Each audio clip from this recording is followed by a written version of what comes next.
Khabatanganedza kha Venda FM, the only true African news station purposely made for youth empowerment. Marakuza ifina mtsvana ndelipedzela ifelinda mulenzo nexauru nga dzina vendipfi tapi mbekanyamushumo ya namutsi aiwa yo tambela chanda kha vhano khothethesa ndiri a vha ite kuwelelo vha ite bembela kha khonani dzavho uri aiwa tshila tshifhinga tsho swika ri fhedzela ifhelindwa lu khou ḓo thoma ndi a kholwa vha na ḓuvha ḽa vhuḓi na mufhiso ndi kha vhane tshivenḓa vhathu tshi ḓivha zwavhuḓi ni hanevha vhane vha ri aiwa ḓuvha ḽa ḽi khou fhisa namusi ḽi tshi gotsha ḓula na ndi kha vha riṋe rine ra tshi ḓivha zwavhuḓi ndiri ḓuvha ḽo vha ḽi khou fhisa ḽi tshi gotsha nama right kana mbekanyamushumo ya namusi mbekanyamushumo yo khetheaho ine arali nda nga to zwi amba zwavhuḓi ndi nga ri ndi mbekanyamushumo ya tshipentshela ndi a zwi ḓivha uri dzi born phrases a dzi zwi ḓivhi ndi tshi ri ya tshipentshela ndi khou amba uri aiwa ndi ya special namusi vho ḓiseliwa zwiswa namusi ri khou ḓo sedza na vhubvo havho vhono uri namusi vhone vha muvenḓa vha wela kha vhubvo vhufhio kha lushaka lufhio hone vha vhonala nga tshifani tshifhio ndi ane aḽa vhone vha muvenḓa vha ḓi ri aiwa nṋe muvenḓa mbiko na ivevela vha muvenḓa sala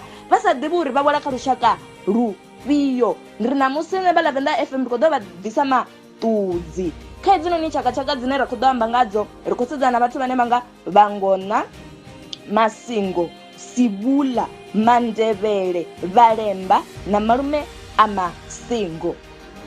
a vha ri ndi thome nga henoni ya vhangona henoni ya vhangona ndi hanevha vhane vha ri ndi riṋe vhaṋe vha shango vha vhonala nga dzine vhunzhi havho mara fhedzi a zwi ambi zwo ri tshifani tshiṅwe na tshiṅwe tsha nṋe tshi wela kha vhangona aiwa nadzo ndi ḓo vha ḓisa maṱudzi ndi khou amba ngori hu na vhathu vha munarini dzinḓou mbedzi munyayi mudau kwinda mulovhedzi mudzanani muronga mufamade muleya mukwevho muṱavhatsindi na mutwa namba henoni ya vhangona i ya ntakadza nga maanḓa ngori na nṋe ndi wela kha vhangona hange yashu ri ndi riṋe dzinḓou ndi ngazwo tshiṅwe tshifhinga vha tshi ḓimpfa ndi tshi ri aiwa nṋe ri dzinḓou nḓou ya ṱavha la mafunda mbada wa tshisa tshisa huli tshino hulela fhasi ene milo ruba wa netshipise wa limiya ene na tindela vhalanda vhawe nga muṱavha na riṋe ri dzinḓou ri wela hanefha ndi a kholwa uri na vhone vhane vha vha dzinḓou namusi vho kona u zwi ḓivha uri vhangona ndi vhathu vhafhio ndo vha bvisela khagala zwavhuḓi arali nda nga vha ndi khou sedza hu na havha vhane vha pfhi ndi masingo arali ri khou amba nga vhathu vha masingo ri khou amba nga hanevha vhane vhunzhi havho ndi vha vhuhosini hu na vhathu vha ramabulana vha tshivhase vha rathando na vha ravhura havhanoni vhathu vha masingo vha fhedza vha vha na vho malume vha nga ḓa vha tshi ḓivhusa uri vho malume ndi khou amba uri mini a thi ḓivhi vho uri kha Tshivenḓa vho malume wa ḓi amba upfhi ndi zwezwo uri ndi khaladzi a thi ḓivhivho ndi nga si kone u tou zwi ṱalutshedza zwavhuḓi hezwinoni zwa vho malume mara arali ra nga tou sedzisa zwavhuḓi khavho ri khou ri khou amba nga vho malume wa masingo ri khou amba nga ha vhandalamo ri khou amba nga ha vhalovhedzi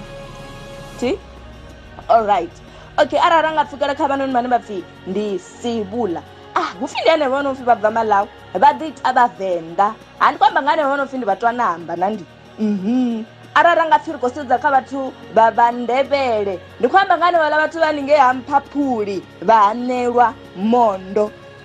tsho fhedzisela tshine ndi lushaka lone ri nga sedza kha tsho ndi hetshinoni tsha vhalemba tshine ha pfhi vha bva Israele ndi vhaḓulu vha Ishimaele right